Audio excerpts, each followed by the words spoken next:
Seyed Professor Mohammed Marandi, from an undisclosed location, of course, but on the front line, here to tell us how it looks now from the Iranian point of view.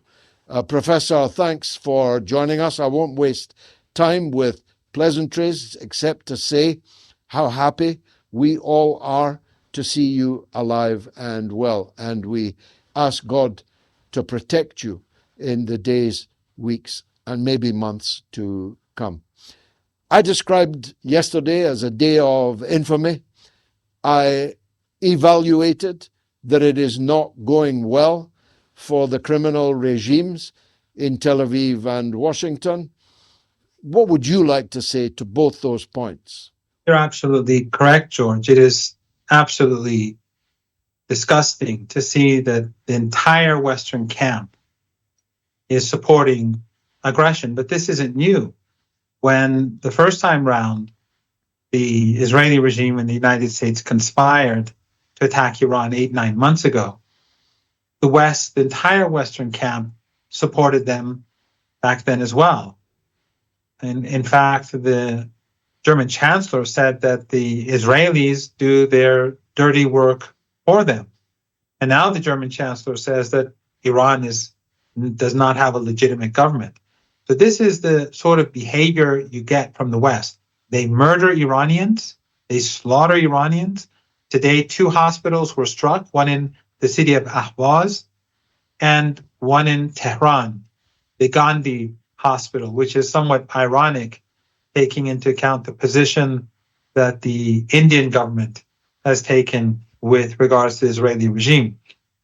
So today we've had 2 hospitals struck. Yesterday morning, as I'm sure you know, in the small city of Minab, 165 people were massacred, mostly children, the rest their teachers, girls at an elementary school.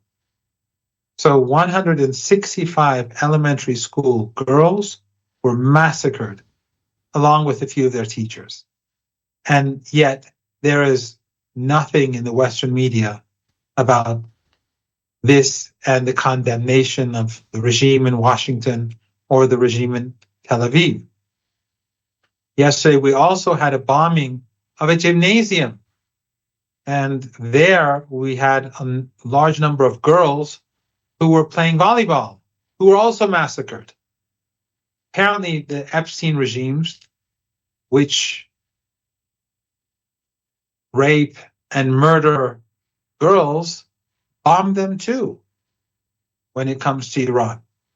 Yet the West fully supports them. So women's rights, human rights, all of that is just nonsense. As you were saying earlier, it's the law of the jungle. And what is even perhaps more disgusting is that the regimes in our region, who just heard a few days ago the US ambassador to the Israeli regime say that if the Israelis took the entire Middle East, he'd be fine with it. And that is definitely in unofficial US foreign policy and European foreign policy. Despite that, Turkey under Erdogan is allowing AWACS jets to fly over Turkey to gather information about Iran. It's allowing US bases in Turkey to use their radar systems to help the Israelis both offensively and defensively. And the countries in the Persian Gulf region are all hosting US bases that are actively and have actively been used against Iran.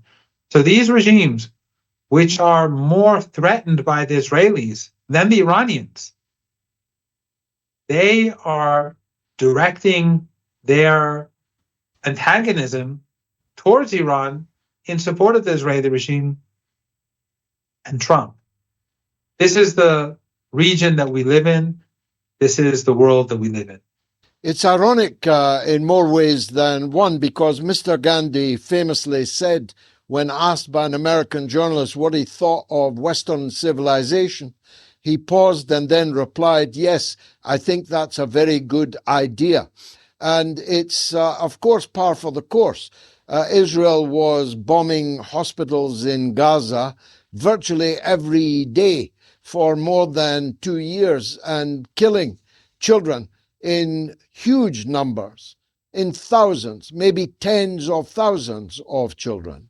In fact, certainly tens of thousands of children. So what's 165 little schoolgirls whose feet couldn't even touch the floor when they were sitting on their school chairs at their desks, now annihilated, eviscerated, incinerated by a high-powered weapon? I want to ask you, whose weapon was it? It makes no material difference because these two criminals are acting jointly and are therefore jointly responsible for what each of them does.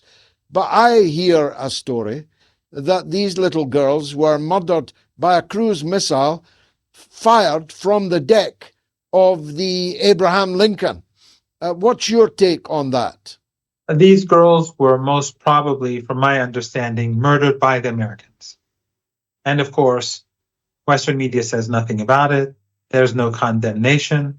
There's no sympathy. So when it comes to fabricating numbers about dead riot people who died in riots at the hands of the rioters, in order to demonize Iran, when there was no internet in the country there was no internet back then, but they were inflating numbers by the day, all of the Western media is all in.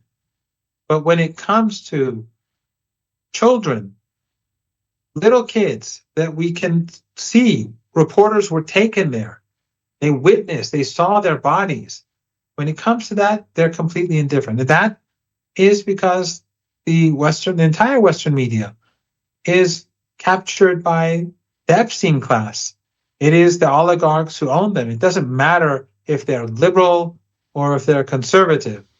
We saw during the State of the Union in the United States, the only time that the Democrats and the Republicans applauded together, and apparently, since I didn't watch it, gave a standing ovation, was when Trump was talking about Iran. So on everything else, they have nothing to agree upon. But when it comes to antagonizing Iran, and when it comes to murdering Iranian leaders and murdering Iranian people as we speak, they're all in. They're all on the same page. It's the Epstein Class. Now, I mentioned the Abraham Lincoln.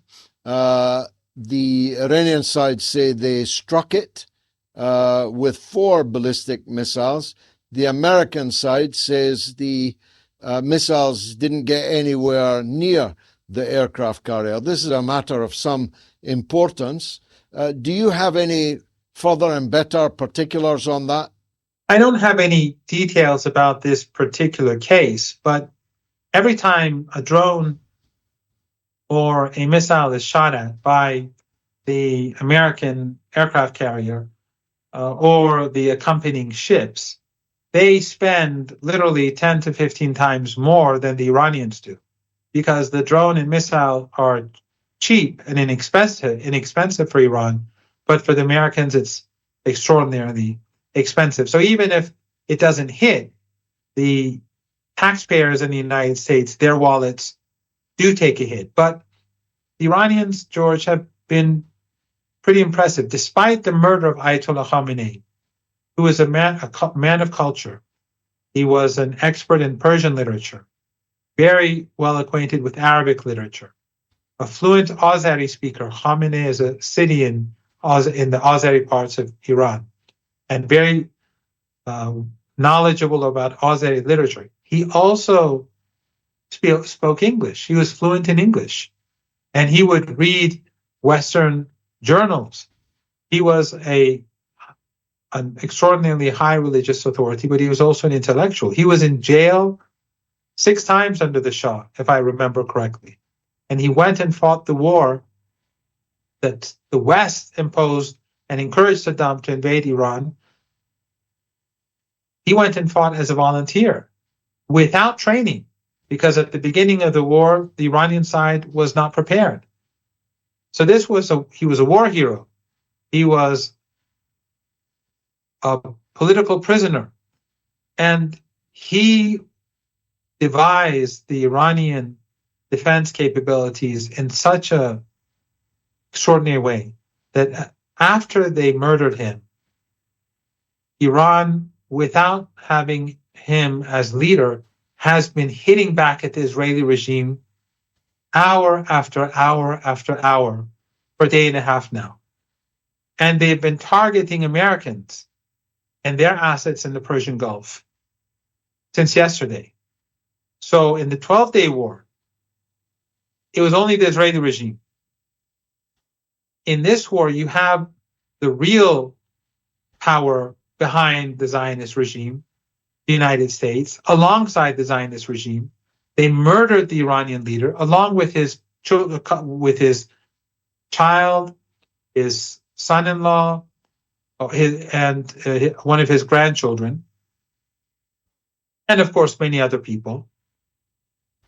He murdered them, but his supporters, his followers, have been able to hold back the superpower. And the US is taking extraordinarily bad hits in Iraq, in the Persian Gulf, and in Jordan. And of course, the Israeli regime is taking hits by the hour. And we still do not have, and we will have soon, another leader in accordance with the Constitution. But I think that just shows that this extraordinary man was not just an intellectual and a thinker and a man of literature, but he was also a strategic thinker, a person who designed a military force that has been able to hold back the evil forces of the Trump regime and the Netanyahu regime. So hopefully, although we are going to have bloody days ahead, and we just had an explosion nearby about half an hour before the show, it's going to be hard, it's going to be painful, but I'm optimistic that the Islamic Republic of Iran is going to deal the Trump regime and the Netanyahu regime a strategic defeat. Well, what they did to Ayatollah Khamenei was obviously a crime, but I quoted Talleyrand earlier, who, when told of the murder of a political opponent of his, said, "It is a crime, but it's worse than a crime, it's a blunder." I think the earliest indications are that the martyring of Khamenei was a crime, but more importantly, a blunder. It has achieved the opposite of what must have been claimed for it by those who sought authorization for it. First of all, it has united millions of Iranians in mourning and in demand for revenge, but it's also lit a fire amongst Muslims all across the world. I have a feeling that they'll come to regret that act of political assassination, even on their own terms. You know, George, they murdered him during the month of Ramadan as he was fasting and as he was in his office working. He was not hiding in a bunker. He was fasting and working, an 86-year-old man. And they murdered him and all sorts of people around him, including his own family. And the fact that he would not leave, the reason why he did not leave his residence and his office was that he said that ordinary people, many of them have no place to go. And since they have no place to go, I'm not budging. I'm not moving from here. And that's what caused his martyrdom. People in Iran are outraged. We already saw, and we discussed this before, that the support of ordinary people for the Islamic Republic and its institutions and the Constitution on January the 12th and February the 11th, on the 47th anniversary of the revolution. Millions of people came to the streets in Tehran, especially on the anniversary of the revolution, because the West was trying to say that the crowds in January were AI. People came in larger numbers to prove that the West is lying. Yet, after his martyrdom, the anger has grown. And tonight, across Tehran, they've had ceremonies, not in one place, across the city. In fact, I don't have a very big Telegram channel. If anyone is interested, they can go there, or they can go to my Twitter account and go to my Telegram channel. I put footage of the ceremonies in different neighborhoods in Tehran. It's astounding, the crowds. And under airstrikes, the crowds wouldn't budge. And you can see it in the footage. They're being attacked, yet people are chanting on the streets that we're willing to die. They wouldn't run away. They wouldn't hide. They wouldn't go into the metro station. They stood their ground in different neighborhoods. So you're exactly correct. It's not just Iran either, as you were pointing out. It goes beyond Iran's borders. It goes beyond Muslim countries. People have been contacting me from Latin America and elsewhere, very, very upset about what happened to him. In Iraq, you have the Iraqi resistance. Now they too are more motivated than before. So the Epstein regime in Washington miscalculated in a big way, because today Iranians are much more steadfast than yesterday. They've made Ayatollah Khamenei more powerful after his martyrdom than when he was alive. And I think we're going to see the results of that in the days and weeks ahead. Now, there are reports, they haven't been convincingly denied, and they are now repeated on multiple Israeli television channels, that Trump wants out already, and that he in fact wanted out last night on the first day of the war. And he himself, from his own mouth, has said multiple times today that he wants to talk with the Iranians. Laughably, he says it's the Iranians that want to talk with him. But having said yesterday he was going to wipe out the Iranian regime, he now wants to talk to the Iranian regime, which is a very powerful indicator that the war is not going well for him. What confidence do you have in that? And what would Iran's likely reaction be to that, given the massacres, given the martyrdom of your leader? Would you be prepared to talk now with Trump, or is this war going on? Well, you know better than I, George. These Western regimes, they were the guarantors for the ceasefire between Lebanon and the Israeli regime.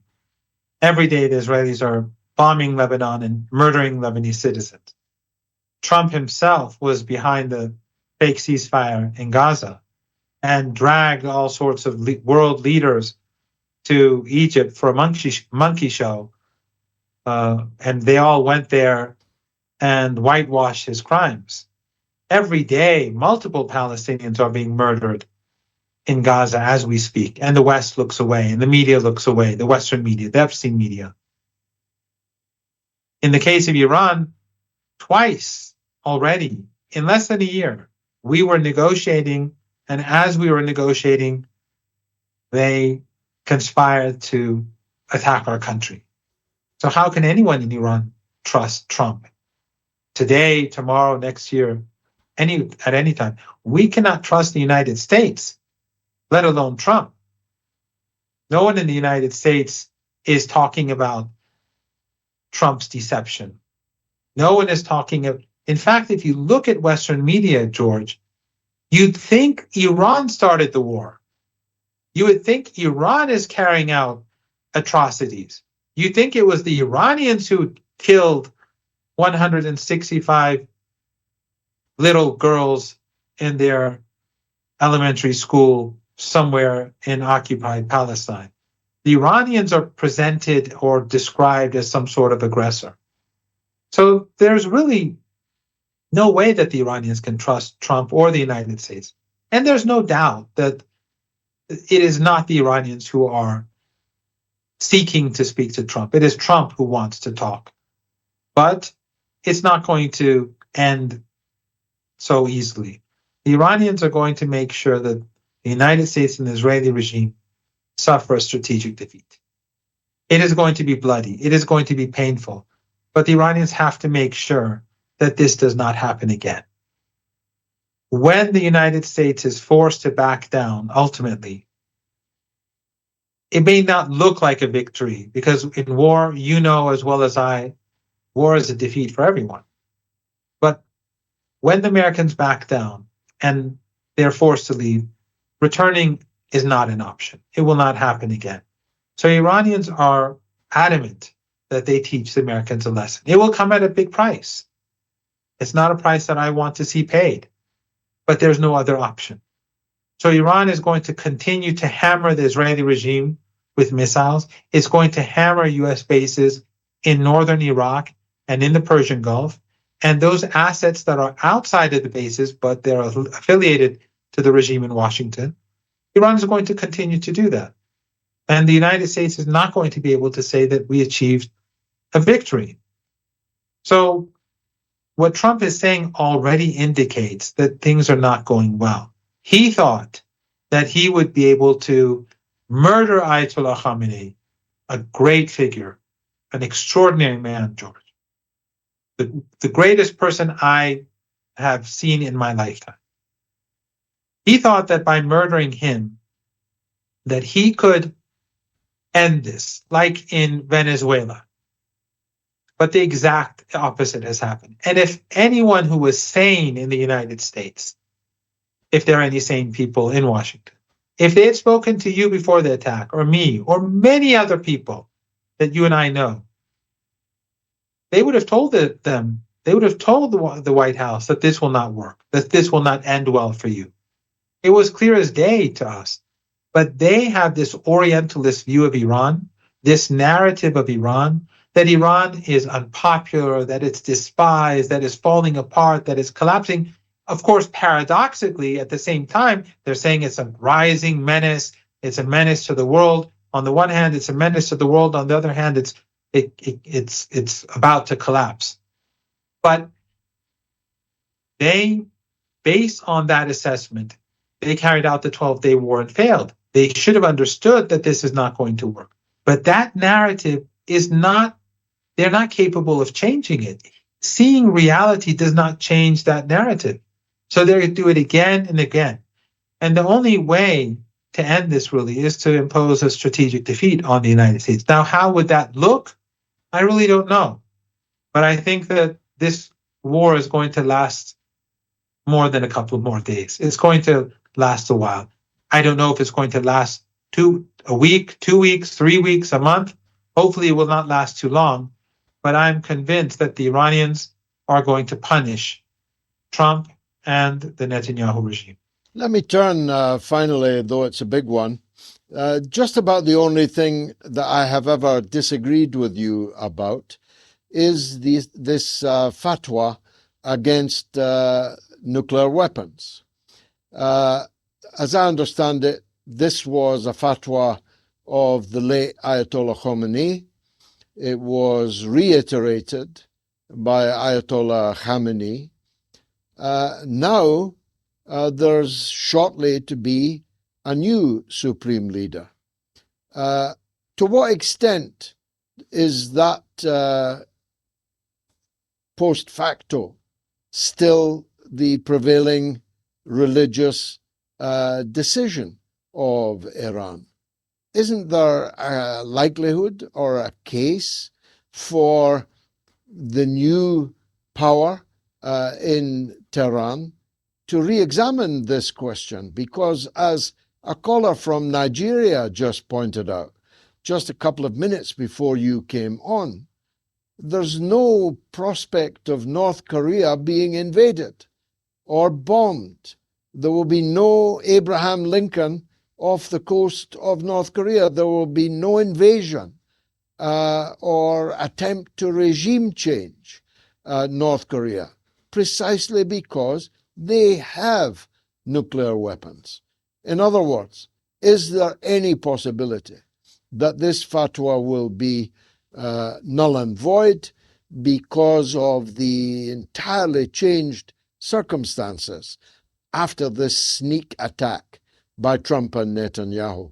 When I saw the poll, George, I knew you were going to ask this question. It's complicated. You're absolutely correct. This is basically an extension of a similar fatwa of Imam Khomeini about chemical weapons. And it's really interesting, George. I was listening to some of these Western analysts, and they don't even know that there's a Khomeini and there's a Khamenei. They think it's the same person. That's how ignorant these senators are. They don't know this is a different person and these people want to rule the world. So his fatwa is based upon this principle, this moral principle. But there's also a strategic reason as well, and that is that, and we discussed this before, I know you know it, that if Iran develops a nuclear weapon for whatever reason, then there will be an incentive for these despots in the Emirates and in Bahrain and in Kuwait and others to go and purchase their own nuclear weapons. And these regimes are not inherently stable, and that could have its own major complications. That is a reason too. But as I said before, I think privately, again, you know this, I'm just saying it for the audience. Actually, the current chair of the Supreme National Security Council, before he was the chair, and he was the advisor to the leader, but now he's moved up. He said back then, when he was just an advisor to the leader, that if Iran faces an existential threat, then its nuclear posture would change. Another advisor to the leader, Dr. Kharozi, who was Mr. Khatami's foreign minister for 8 years, he too said that if there's an existential threat made against Iran, then Iran would change its nuclear posture.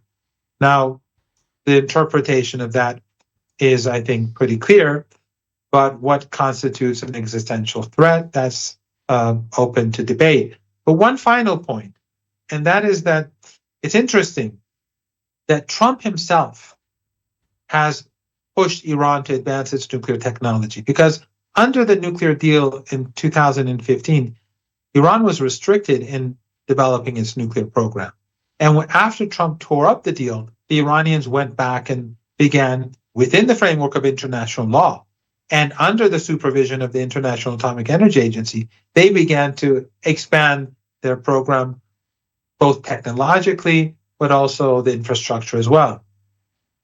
But in addition to that, not only due to Trump did Iran advance its peaceful nuclear program, but also because of the wars carried out by Trump, the threats carried out by Trump, stated by Trump. Before this recent war, there was a poll which indicated that, unlike before Trump, where a majority of Iranians said we do not want a nuclear weapon, and that was to a large degree influenced by official policy, most Iranians after the 12-day war said we should have nuclear weapons, despite the fact that the state says the opposite. So Ayatollah Khamenei, may he be sitting alongside Jesus and Moses and Prophet Muhammad, he was of the minority view, thanks to Trump. So this monster, this Epstein regime representative, he pushed Iran to develop its peaceful nuclear program. He pushed Iranian public opinion to take a stance that was more close, which is in alignment with what you believe, than what the leader believed. What price will our audience be paying for their petrol on Monday, Professor? That's a good question, George. You know that the Iranians have advised ships not to pass through the Strait of Hormuz. And within the next few hours, I think we'll be seeing oil prices rise. Although I'm sure that Western media and Western analysts and people of influence will try to keep the price down, say that they're going to open up the reserves, but the reality is that we're heading for a crisis. And if the Strait of Hormuz remains closed for every day that it remains closed, it's going to get worse. But there's something even more dangerous, George. If this war expands, the Strait of Hormuz would be the smallest of the problems. Because if, let's say, there's a ceasefire in a week or 2 weeks, or a halt in hostilities, these ships can pass through and they will reach their destinations with delays, and it will cause a lot of trouble economically. That's already happening, and each day makes it worse. But if there is an escalation, those tankers will be destroyed. Already 3 have been hit today, 3 that tried to go through without permission. Those tankers will be destroyed. The oil and gas installations will be destroyed. If that happens, and then there is a ceasefire, and the Strait of Hormuz is open, where is the oil? Where is the gas? And where are the tankers to take this non-existent oil to the markets? So Trump and Netanyahu are playing with fire. Netanyahu is more than willing to sacrifice the world, and Trump is more than willing to sacrifice the interests of the American people for Netanyahu. That's the reality that we're living with. The Iranians don't want a crisis. They didn't want this war. And as we speak, the Iranians are managing the war. They're slowly increasing the pressure on the US and the Israeli regime. Gradually, you see the strikes that are being carried out every day. The Iranians can go far faster and far further than this. Most of the Iranian underground bases, George, have not been touched. Most of the missiles and drones that have been used so far are first-generation missiles and drones that were made well over a decade ago, a decade and a half ago. So Iran is limiting, of course, Iran also wants to empty their air defenses. But Iran is managing this because it does not want to bring down the global economy. But the Trump regime, the Epstein regime, and Netanyahu may actually bring us to that point.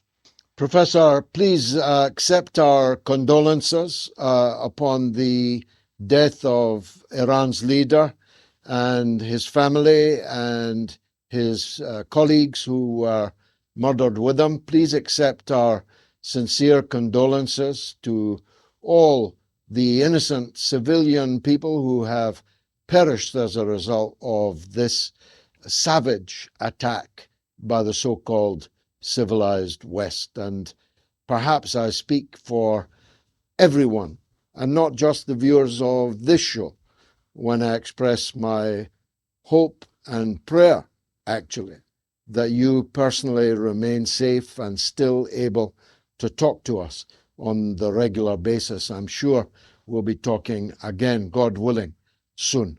Professor Marandi, thanks for joining us on the Mother of All Talk Shows.